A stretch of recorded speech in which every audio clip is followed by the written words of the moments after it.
In today's video, we're going to be looking at New Bradwell St Peter. They were founded in 1902 and after 116 years were dissolved in 2017. But in 2018, the name was resurrected where a new team moved to the Bradwell area of Milton Keynes. We're going to look at how that merger happened and the seasons after it and how the team has progressed. But before we continue, I'd really appreciate if you like and subscribe as we're trying to hit 250 subscribers before the end of 2025. Let's take a look at the backstory of New Bradwell St Peter. New Bradwell St Peter were founded in 1902 as they were known as St Peter's. Peters, Saints or the Jimmies. Don't really know where that nickname comes from. They were initially called Stantonbury St James and played in the North Buxton District League before being renamed to Stantonbury St Peter. After they were renamed, they won the league in 1938-39. In 1946 they merged with Bradwell Corinthians and under a new name they won the Leighton District Challenge Cup at the turn of the decade in 1950. In 1970 they joined the South Midlands League under the guidance of former Colchester and Gosport Borough inside forward Brian Gibbs. They won Division 1 in 1976-77. In 1992-93 they got relegated from the Premier Division, finishing dead last. Not winning a game all season, only picking up 7 points, which is awful. In an inaugural season of the Spartan South Midland League, and under the tenureship of Simon Spooner, they got promoted back to the Premier Division after a 7-year absence. They won the Berks and Bucks Trophy in 2001-02 after beating local side at MK City on penalties.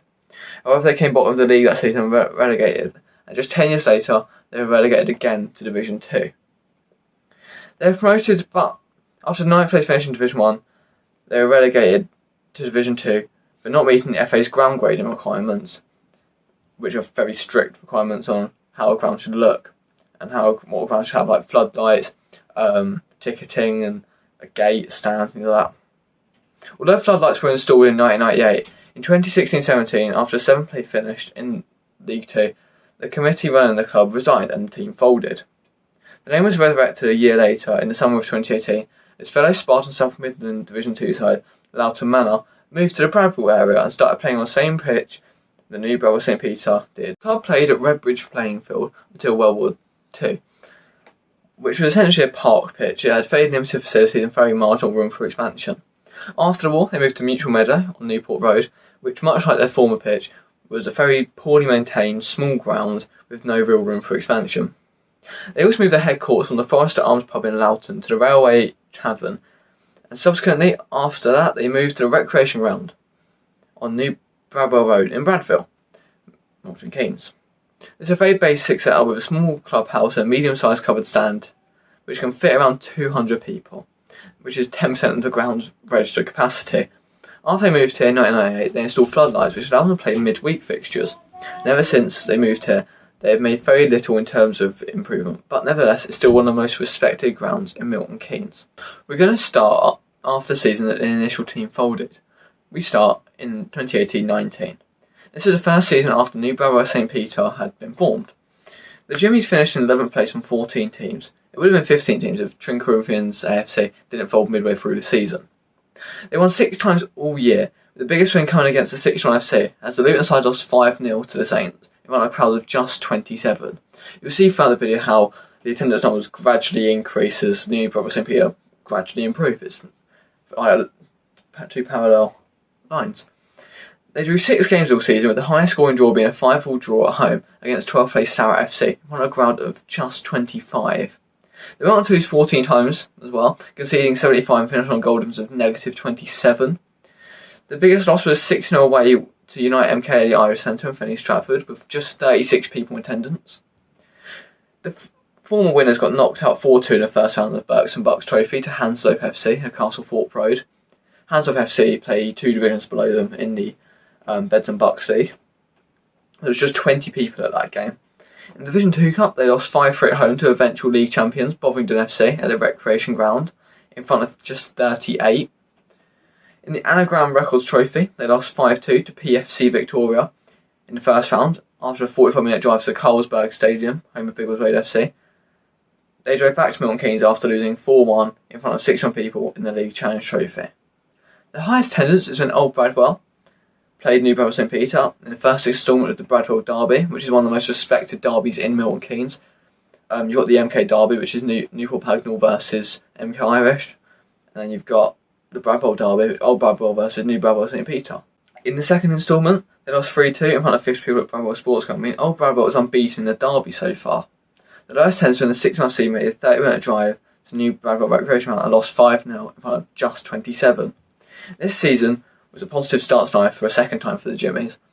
They didn't finish bottom, have got a good foundation to build upon going into next season. Obviously, it's really hard to finish bottom when you've got teams like the 6-round FC that always linger at the bottom just because they can never attract quality players because they can never get promoted. But hopefully, after this kind of season, they have a solid foundation to push for a top half finish. The 2019-20 season was one of the 2 seasons abandoned due to the COVID-19 pandemic. They finished 9th out of 15 teams. They were 2 points off a mid-table finish as the club finished with just 21 points from 5 wins. The biggest win was against Berkhamsted Raiders, who are now defunct, at home, as the Jimmies beat the Raiders 4-2 in front of a decent crowd of 52. As you can see, the crowd is slowly increasing even though it's a COVID season. They drew 5 games all season, with the most goals being scored away to MK Galatzco's at North Thurston Sports Ground. That game ended 3-0 with 40 people in attendance. They also lost 6 games this season, as the Peters' heaviest defeat was a 5-1 away loss to Aston Clinton, in front of just 9 people at Aston Clinton Park. They had a decent run out in the League Challenge Cup as they beat Premier Division side Leverstock Green on penalties after a 0-0 draw away, with just 35 in attendance. The second round saw them lose to fellow League 2 side Codicott FC 2-0 at home with a dismal crowd of only 15. You can also see when you look at the lower leagues in particular, like the Cup is definitely the least priority. Like, if anyone wants to go watch a New Bradwell St Peter game, they probably end up going to a league fixture. Cup fixtures just don't get recognition. In the Division 2 Cup, they lost 5-1 penalties to newly formed Trin Corinthians FC after holding them to a 2-2 draw. The former winners lost 4-0 at home to Risborough Rangers in front of 40 people in the Berks and Bucks Cup. The last 10th season was on the 23rd of November 2019 at home to Sarah FC, who were held to 1-1 draw with just a crowd of 25. The highest tens was 52 when Berkhamsted Raiders made the 53-minute drive to New Bradwell Recreation Ground and went on to lose 4-2. It's quite unfortunate this season got abandoned as it was a very positive start for the Jimmies, with nearly equal wins, draws and losses. It would have been a perfect mid-table finish. As a new team, this is a very solid start to life, and not to sound like a broken record, but it's a very solid foundation for them to build upon when they get out of these abandoned seasons. This season was played in 2 different leagues, as the initial league was curtailed after 7 games, with New Bradwell St Peter winning 4 and losing 4, finishing on a 0-goal difference, scoring 16, the biggest win in the initial league against Mercer United at home, as the Jimmies won 5-0 in front of a crowd of 59 people, which is a nice improvement from the record crowd of last season. The biggest loss was 3-0 away to Berkhamsted Comrades at Broadwater Football Stadium, with a crowd of just 48. After the season was curtailed, the Spring Cup was set up. It had 4 groups, and the top team progressed, and then it turned into like a knockout format, a bit like Champions League. The Saints progressed in second place from their group, as they got a draw against Bovington away, and the Jimmies beat them 3-1 to pick a place in the final. They played MK Galacticals in the final at MK Irish's Irish Centre in Fenley Stratford in front of a crowd of 350, which is the record attendance for the season. But they went on to lose 3-1 to MK Galacticos. But to even get to the final was a very commendable achievement. The lowest tens was 45 at home to Berkhamsted Raiders, which ended in a 4-1 loss for the Raiders, and the highest home tens was 70 on the opening game of the season against Pitstone Ivinghoe, who beat the Peters 2-1. This season was very stop-start, but I believe New Bradwell St Peter dealt with this very well, and to reach the final of the Spring Cup is a very commendable achievement. It's also good to see attendance numbers slowly rising. It's always good to see non-league getting more recognition as seasons go on. But again, I think that correlates with EFL prices going up, non-league attendances going up. It's definitely like a correlation. The 2021-22 season was the first full season the club have played since their founding season. They finished 8th this season in a 15-team league, which means they were lower mid-table. They won 11 games this season, with the biggest win coming against Buckingham United at Lace Hill Sports and Community Centre, where the Jimmies are 9-1 winners, with only 6-4 in attendance. They also draw 4 games this season, meaning in the last 2 seasons they only drew 4 games, which is pretty remarkable. The most goals in a draw was away to Berkhamsted Raiders at Orbital Fastener Stadium, in front of just 25. They held to a 2-2 draw. They also went on to lose 13 games this season, with the heaviest defeat being an abysmal 11-0 loss. On the final game of the season, to second place, Old Bradwell, in the Bradwell derby. The second Bradwell derby of the season, but it was an abysmal loss in front of 55 people. The first round of Bradwell derby was a 2-0 away win for Old Bradwell, with the Saints housing 60 people for that game. You can also see the Bradwell derby slowly increasing in attendance too.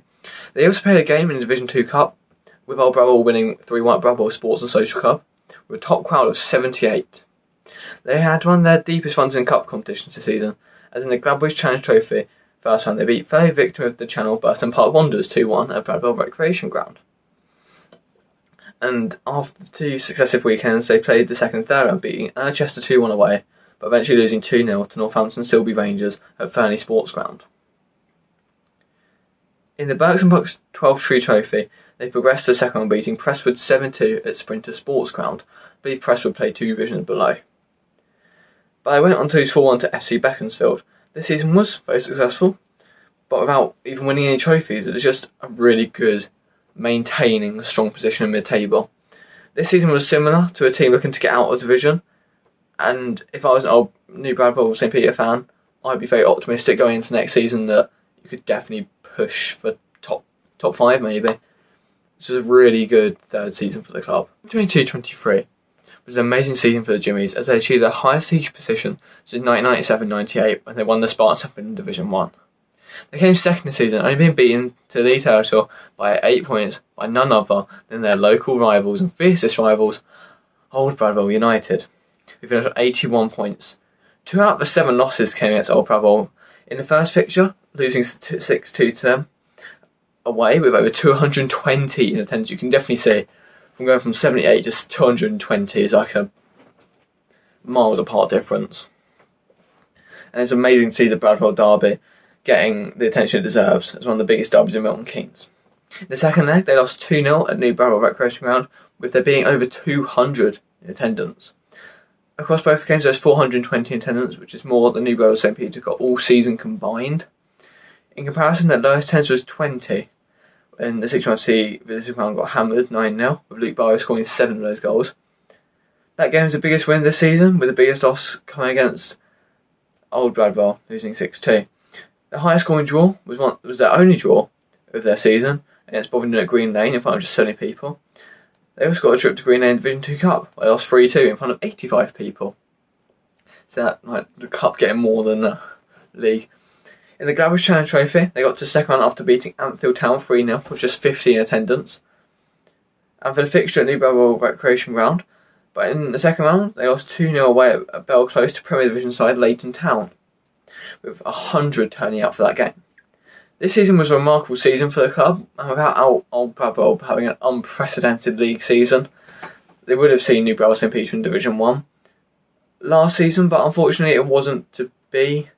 But it definitely shows the intent to restore the glory they had in the early 2000s, which would be amazing for the club, especially after dissolving, being reformed. It'd be amazing to see kind of the community coming back and having that 100 plus a game in attendance and getting into Division 1, hopefully back to the Premier Division at some point. This season, New Bradwell St Peter came mid-table, which after last season, it's a very disappointing league position they found themselves in. Whereas Old Bradwell beat them by 10 points, as the club finished on just 54. In the first instalment of this season's Old Derby, Old Bradwell won 5-2 after leading 1-0 at half-time at New Bradwell Rec. Unfortunately, the reverse fixture at Bradwell Sports Social Club was played at 6:30 on a Tuesday, so only 68 people can make it to the game. But compared to 150 at New Bradwell St Peter's home fixture. But still, Old Bradwell won 3-1, making that 6-0 for them in the Bradwell Derby. Those losses were 2 of 12 losses this season, the biggest loss coming in the home fixture of the Bradwell Derby. But out of the 16 wins, the biggest was a 6-1 home win against the 61 FC, with just 20 at the ground. They drew more games this season than the last 2 seasons combined. The highest scoring draw was a 2-2 draw at Sports Central MK, the home of MK College FC, with 60 people in attendance. That game was against 61 FC, the lowest attendance, and the Bradwell Derby was by far the highest attendance. This season was very successful in Cup, so they reached the second round of Division 2 Cup, beating Trinca and Rince 2-0 at home in front of 70 people. They also did get a bye into the second round. Then in the quarterfinals, they lost 6-5 penalties away at Bovingdon after holding them to a 1-1 draw. It was the Glabrish Challenge Trophy where they saw real success. We're going to rattle through them relatively quickly. They won 3-2 at home in front of 45 people versus Aston Clinton. They were drawn at home to Caddington after that and were held to a 1-1 draw, which they beat the Luton side 4-2 on penalties.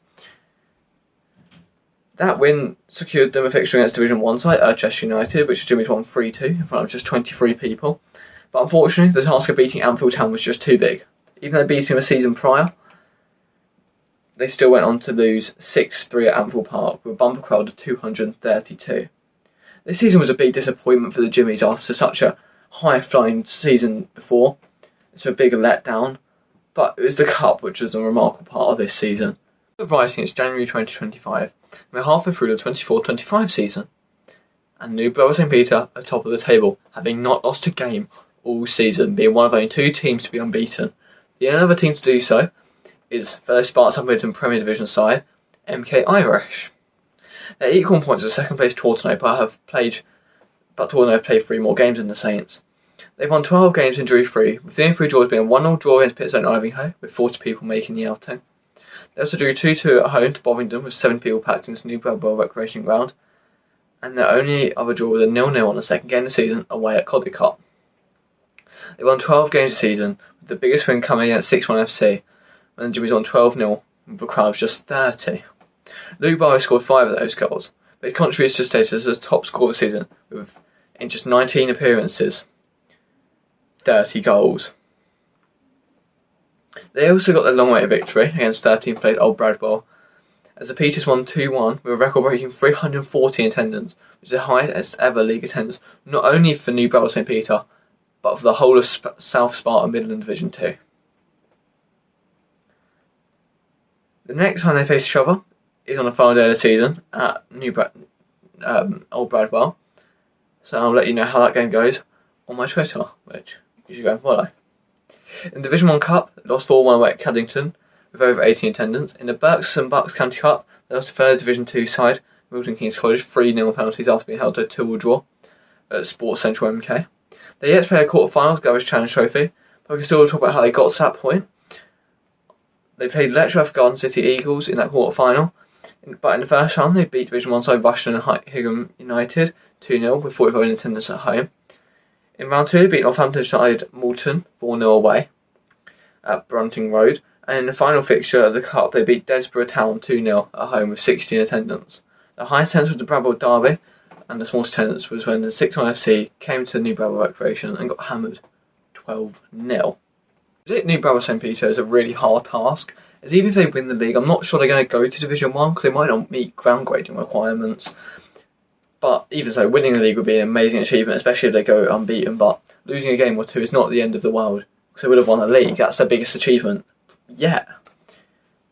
It would be amazing if they could bet themselves on the Glabrish Challenge Trophy and reach a semi-final or even a final. But considering there's Division 1 sides in the competition, it's very unlikely they're going to get to that point. But as a Division 2 side, they're doing really, really well in competition, especially against higher league opposition. I do think they'll have a very bright future, especially if they can keep the clinical striker Luke Burrows. And I do wish them all the best for this season. I'm going to try and make it to the final game of the season versus Old Bradwell. As seeing an Old Bradwell derby would be amazing, especially with that many people at a non-league game. It would be unprecedented, really, to see. I mean, Premier Division sides like MKIsh do get about 300 a game, 250, 300. But to see 340 at Divisions 2 game would be unreal. But on that note, I hope you enjoyed this video. And it's been a far more positive video than my last 2. And if you did, you also want my video about MKIsh, which is linked below and on the end card of this video. But yeah, like, comment, share, and subscribe. I'll see you in the next one. Peace.